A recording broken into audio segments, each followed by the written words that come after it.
Weet jy nie dat die Here is besig om in dieselfde krisis met jou op pad te stap, om jou geloof te bou en jou verhouding af te rond, om jou dieper insig te gee wie en wat die Here is. Maar as jy aan die ander kant deur is, dan lig die Here die juk en hy laat jou vrykom. When you are prayerless, you are defenseless. En ek wil jy moet dit bewus raak dat wanneer jy iets release in die atmosfeer, dit moet ontplof.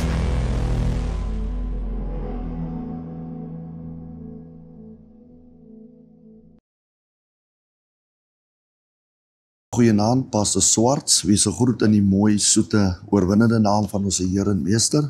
Wat 'n wonderlike voorreg weer om die woord van die Here met u te breek, wat natuurlik ingeskakel is op hierdie program Kruiskyk, en ek weet dat die Here vanaand natuurlik 'n wonderlike gedagte het vir iemand wat daar sit, en wat in pyn is, wat in seer is. En baie keer het God 'n manier om 'n woord te stuur, om vir jou te wys waar jy vasgeval het. En vanaand wil ek bedien in die boek van Exodus, hoofstuk 3, die opskrif, die roeping van Moses. En ons lees saam soos volg: En Moses het die kleinvee opgepas van sy skoonvader Jethro, die priester van Midian. En toe hy die kleinvee agter die woestyn gedryf het, kom hy by die berg van God, by Horeb. Daarop verskyn die engel van die Here aan hom in vuur, vlam uit 'n doringbos. En toe hy weer sien, brand die doringbos in die vuur, maar die doringbos word nie verteer nie. En Moses sê, laat ek tog nader gaan en hierdie groot verskynsel bekyk, waarom die doringbos nie verbrand nie. Toe die Here sien dat hy nuuskierig nader kom, roep God na hom uit die doringbos en sê, Moses, Moses. En hy antwoord, hier is ek. En hy sê, moenie nader kom nie, trek jou skoene van jou voete af, want die plek waarop jy staan is heilige grond. Verder sê hy, ek is die Here, die God van jou vader, die God van Abraham, die God van Isak en die God van Jakob. Toe het Moses sy aangesig verberg, want hy was bevrees om God aan te sien. En die Here sê, ek het duidelik gesien die ellende van my volk, wat in Egipte is, en ek het hulle jammerklagte oor hulle drywers gehoor. Ja, ek ken hulle smarte. Vader, seën die woord. Vader, heilig die woord, waarna toe u dit stuur, is daar 'n belofte wat dit seël. Waarna toe ek my woord stuur, sal dit nooit ledig terugkeer nie.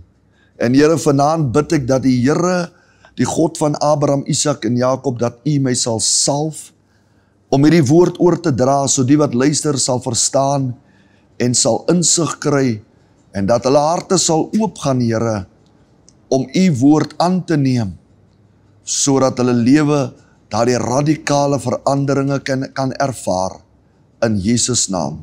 Amen.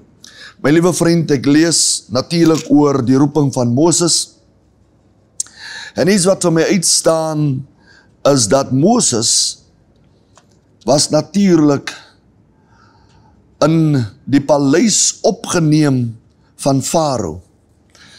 En wat vir my uitgestaan het rondom dit, is dat die Here het dit so georgestreid, dat hy in dit moes beland. Want die Bybel sê, in die boek van Jeremia 29 vers 11, ek koester aangaande julle gedagtes van voorspoed, en nie van onheil nie, maar om vir julle 'n hoopvolle toekoms te gee. En Here is so groot in sy grootheid, dat hy op daardie belofte staan, dat hy aangaande hierdie volk wat vir 430 jaar onder ballingskap, onder verdrukking is, het die Here ag gegee op hulle se gebede. En die Bybel sê, dat God het 'n baie strategiese plan gehad, en die Here het toegelaat, dat Moses in die Nylrivier beland. Weet jy, baie keer, dan verstaan ons nie die plan van die Here nie, en ons kan nie diep inkyk in daardie plan nie, Maar weet jy, soos die jare en die dae verbyloop, dan begin dit alles in plek val, sodat ons kan sien wat die wil en in die plan van die Here is. En ek wil vandaan vir u sê wat na my kyk, dit maak nie saak waar jy jouself vind nie. Elke een, elke man, elke vrou, God kyk nie verby ons nie, want die Bybel sê dat God is 'n regverdige God en is 'n regverdige oordelaar. En daarom, wat vir die een kom, sal God vir die ander een ook in plek sit. En daarom kom ek vanaand om aan u te sê dat God het nog nooit van jou vergeet nie. En baie keer is 'n mens nie in die beste plek nie, maar jy is in die regte plek. Ek gaan dit weer herhaal. Jy is baie keer nie in die beste plek nie, maar jy is in die regte plekke. Het laat my so dink dat die Here het die volk se nood gesien en die Bybel sê dat God wil met sy erfdeel in aanraking kom. As ons gaan lees in die boek Exodus in die 18de vers sê Exodus hoofstuk 4 vers 18 sê die skrif, hy sê, toe gaan Moses weg en kom by die skoonvader Jethro terug en hy sê vir hom, laat my tog trek en na my broers terug gaan wat in Egipte is, om te sien of hulle nog lewe. En Jethro sê vir Moses, gaan in vrede. Ook het die Here vir Moses in Midian gesê, gaan heen, keer terug na Egipte, want die manne wat jou lewe gesoek het, is dood. Moses neem toe sy vrou, sy seuns en laat hulle op 'n esel ry terug na Egipte land. Moses het ook die staf van God in sy hand geneem. En die Here sê vir Moses, nou dat jy wegtrek om na Egipte terug te gaan, kyk dat jy die wonders voor Farao doen,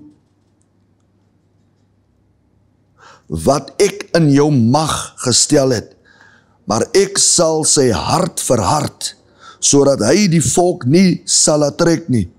Dan moet jy vir Farao sê, so spreek die Here, my eersgebore seun is Israel.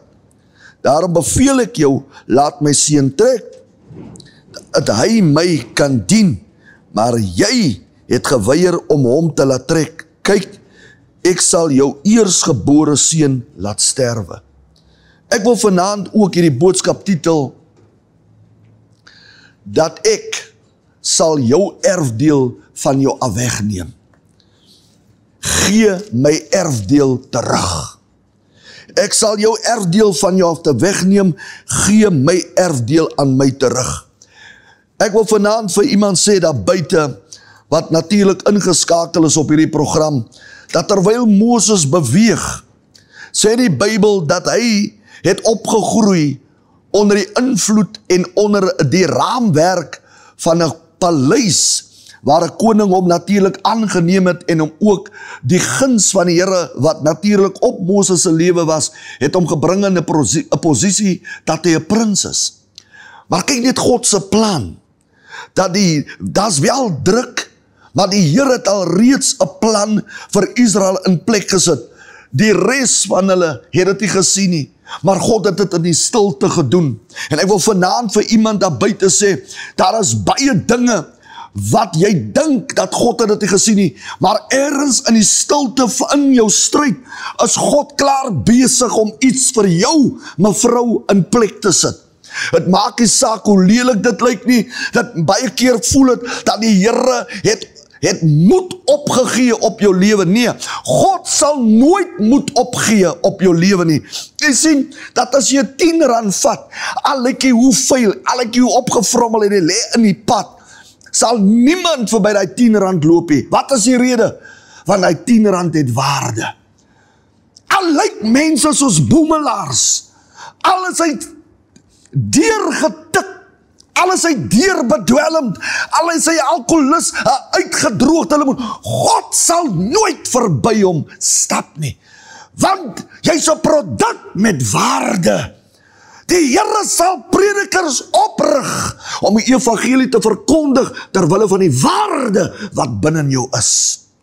Al sien jou broers jou nie, al sien jou susters jou nie, al sien jou mense jou nie, al minag hulle jou, God sien jou raak, en daarom stuur God predikers uit, om die woord vir jou te preek, dat jy kan verstaan, dat hy soek jou aandag. Hy wil vir jou iets doen, en hy wil deel wees van jou lewe, van hierdie dag af vorentoe. Die Bybel sê dat terwyl Moses na die brandbos kom, het die Here sy aandag geprikkel, die Here het sy aandag getrek. Hierdie bos brand, maar hy brand nie uit nie. Daar's 'n vuur wat brand in die bos, maar die bos brand nie uit nie. En weet jy wat? Baie keer vind ons as mens dat God dinge in plek sit vir ons wat ons aandag trek. Ja, mevrou, kom ek maak dit vir u duidelik, meneer. Die dag toe jy verby die openligdiens loop, toe begin te gee daar 'n jong man sy getuie, en terwyl hy so getuig, toe sit amper asof die Here deur daai jong man die indirek met jou praat. Wat het gebeur daar? Dis 'n duidelike bewys dat God het jou nuuskierigheid geprikkel. Nou wanneer mense kom en God begin te beweeg op 'n platform om jou aandag te trek, dan moet jy weet, jy's by jou brandbos oomblik. En terwyl Moses by sy brandbos oomblik is, het hy gehoor die Here roep na hom, en die Here het hom gesê, trek uit jou skoene, want die plek waarop jy staan is heilig. Weet jy wat? Ek het nou hierdie tyd het ek nou 'n troue gehad, my jongste seun het getrou in my huis, en terwyl ons hierdie troue het, moes ek nou vir my gaan skoene kyk, en jy weet hoe gaan dit maar by 'n troue, want almal wil hulle beste nou na vore bring, en ek het gesoek na 'n spesifieke skoen, en ek kon nie kry nie, maar later toe kry ek hierdie skoen, binne in die Kaap, en terwyl ek het kry, kyk ek na die skoen, maar van die tyd wat ek die skoen in my voete vat, moet ons een ding weet, dat hy skoen nie meer sy waarde nie. En hy het nou alweer 'n paar myle opgelê. Nou wanneer elke tree wat jy gee met 'n skoen, is natuurlik 'n bewys dat jy het aangestap met die skoen. Nou alles wat agterbly, wat nagelaat word van die skoen se spore, is natuurlik 'n geskiedenis. Nou wat ek vandag vir u wil sê, toe die Here vir Moses sê, trek uit jou skoene, want die grond waarop jy staan is heilig, want God het nie net verwys na die skoene nie, maar God het teruggewys natuurlik na Egipte, die plek waarvandaan hy gekom het. Ja, en die rede hoe hy gekom het uit Egipte uit, want hy het 'n moord gepleeg. So die skoene is vol bloed. Daai Egipte het 10 verskillende gode wat hy aanbid. Daai skoene het gedwaal in hy paleis tussen daardie vreemde gode, en dit het gemaak dat God sê die plek waarop jy staan is heilig. Sommige kere dan wil ons gaan, kom ons by die plek dat ons harte vir die Here gee, maar ons kan nie ons verlede vergeet nie. En daarom het die Here vir hom gesê, trek uit jou skoene, want die grond waarop jy staan is heilig. En toe het uittrek, toe gee God hom 'n nuwe paar. En die Bybel sê dat die Here gee hom 'n staf in sy hand, en die Bybel maak 'n duidelike uitklaring om te sê, dit was die staf van God.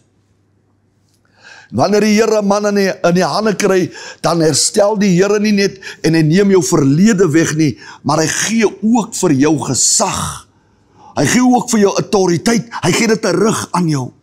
Ja, my liewe vriende, 'n mens se omstandighede is 'n stryde, en as jy gryp na kitsoplossings, dan is dit die verkeerde oplossings, en op die einde van die dag, dan het dit eintlik 'n hoop sondige versamel.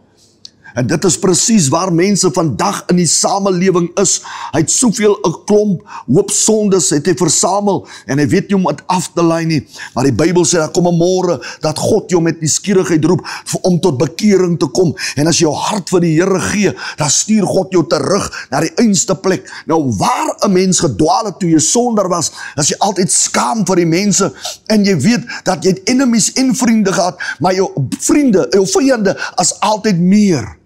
Maar die Bybel sê Moses het daar dieselfde klaaglied in sy mond gehad en het dit met God uitgeklaar en die Here sê, jy hoef nie te vrees nie, want hulle wat in jou pad gestaan het, het ek al reeds laat sterwe. En baie keer, wanneer jy jou hart vir die Here gee, moet jy nie bang wees om terug te gaan, om vir die mense te vertel, wat die Here in jou lewe gedoen het, en wat God vir jou beteken nie. Ons het nie nodig om terug te staan nie, want as jy met die Here in aanraking kom, en God stuur jou terug in jou gemeenskap, stuur God jou terug, met gesag en autoriteite, sodat jy 'n verskil kan maak, onder die mensdom, waar die Here jou kom uithaal het. Die Bybel sê, mense getuienis is 'n mense behoudenis. En dan laat die Here toe, dat jy gaan, maar die een ding wat vir my uitstaan in hierdie hele hoofstuk, en ek wil draai met hierdie woord vanaand. Ek wil draai met hierdie woord. Die Bybel sê, dat die Here gee opdrag aan Moses, as hy kom in die huis van Farao, dan moet hy vir Farao sê, jy moet my seun laat gaan. Nou die rede kom die Bybel sê, dat die Here noem hom nie Israel, sy volk nie, maar hy noem hom hier, my eersgebore seun is Israel. My eersgebore seun is Israel. Kom ons kyk wat is die Bybelse kode op dit. Die Bybel sê, 'n seun is vir 'n vader en vir 'n moeder 'n erfdeel. Daarom as 'n baba boor en is 'n seun, dan gee sy geboorte aan 'n erfdeel. Seuns in die lewe, wanneer hulle in die lewe gebring word, dan is dit 'n erfdeel.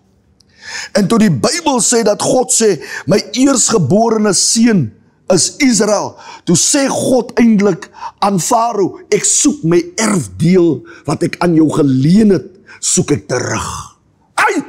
My erfdeel wat ek aan jou geleen het, soek ek terug. En die Bybel sê, sy hart was verhard, want God het dit verhard.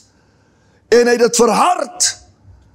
En die Bybel sê dat God sê, omdat jy my erfdeel nie wil gee nie, sal ek jou erfdeel van jou ontneem. Die Bybel sê, dat ons, wie in Christus is mede-erfgename.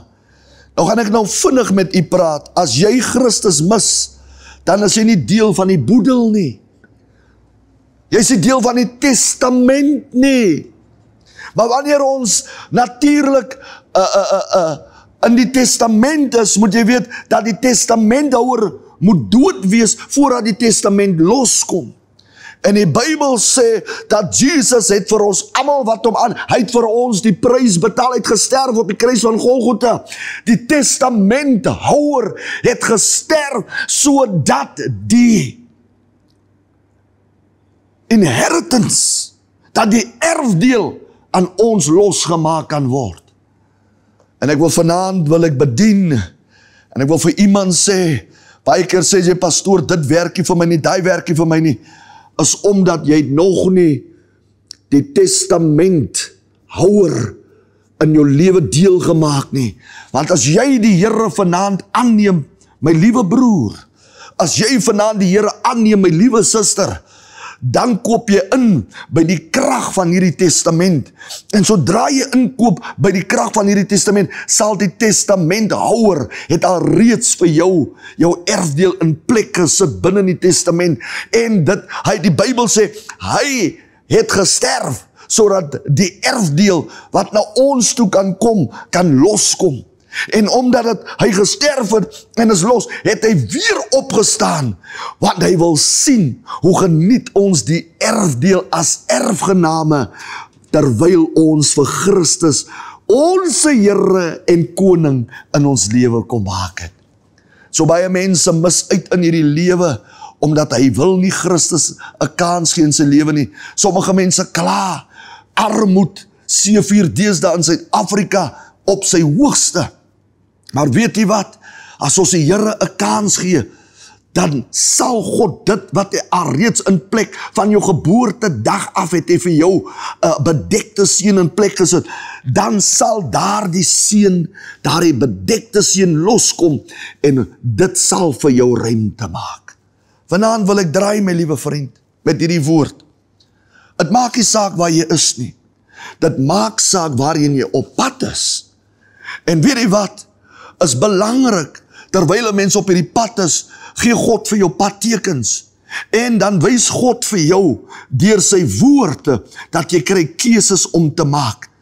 Nou weet jy wat, daar's 'n woord wat sê 'n mens se besluite in die lewe, jou keuses bepaal jou destinasie. Nou, as 'n mens 'n besluit maak vandag, baie van ons sit en sê, my lewe sal nooit regkom nie. Nee, jou lewe sal nie regkom nie, want jy wil nie 'n besluit maak nie. Maar as jy vandag, ek waarborg jou, as jy vandag 'n besluit maak om die Here kans te gee in jou lewe, dan sal jy sien die radikale verandering wat die Here in jou lewe na vore gaan bring. Liewe moeder, dit is 'n uur wat jy nie verby jou kan laat gaan nie. My liewe vriend, dit is 'n uur wat jy nie verby jou kan laat gaan nie, want hy is die God wat heel, hy is die God wat restoreer, en hy is die God wat vir ons deurbrake gee. Pastoor, jy sal nie verstaan nie. Dinge wil net nie vir my werk. Weet jy wat? Kom ek vertel jou iets. My seun raak betrokke met hierdie jong meisie. Ja, ek vertel dit, want dit is 'n getuie. En hy trek uit ons huis uit en hy gaan bly by haar. En niks gebeur vir hom nie. En onmiddellik die dag toe hy besluit hy gaan trou, en hy kom terug na sy ouers en maak dit reg, toe draai die Here daai kind se lewe op 'n 360 grade om. En die Here voorsien, en die Here gee deurbrake, en die Here bring werk na hom toe. Hy het vir hom blou gesoek. Die sommer 4 werke kom klop aan sy deur. Almal wil vir hom hê.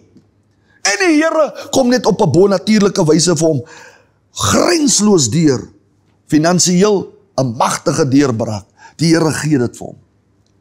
As die Here dit vir my kind kon doen, dan staan God slaggereed om vir jou dit ook te doen. Wil jy nie vanaand die Here 'n kans gee, dat hy sy weg in jou lewe kan ban, en dat hy jou kan wys, dat hy is 'n waarmaker en 'n beloner van sy woord.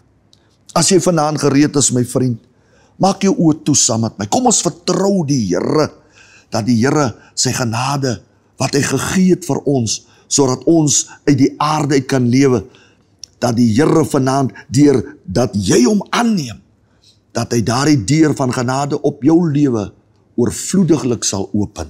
As jy gereed is, bid saam met my. Sê agter my, Vader, ek kom vanaand as 'n welverdiende sondaar. Ek het U gefaal in elke area van my lewe, en ek sukkel om op te staan. Ek vra U vanaand, reinig my met U bloed, Here. Skryf my naam op in die boek van die lewe, en lei my deur die salwing van die Heilige Gees, sodat ek altyd U werk, U wil, tot my beste van my vermoë sal uitleef. Dankie, Here, vir die genade wat U nou aan my gee, en dat ek van vanaand af sal weet deur U bloed, en deur die oortuiging van U woord, dat ek U eiendom is, en so sal dit wees, soos U woord sê, dat met my sal wees, in Jesus naam, amen. My liewe vriend, mag die Here vir jou ryklik seën, en ons sien mekaar volgende week weer. Totsiens. Weet jy nie dat die Here is besig om in dieselfde krisis met jou op pad te stap, om jou geloof te bou en jou verhouding af te rond, om jou dieper insig te gee wie en wat die Here is. Maar as jy aan die ander kant deur is, dan lig die Here die juk en hy laat jou vrykom. When you are prayerless, you are defenseless. En ek wil jy moet dit bewus raak dat wanneer jy iets release in die atmosfeer, dit moet ontplof.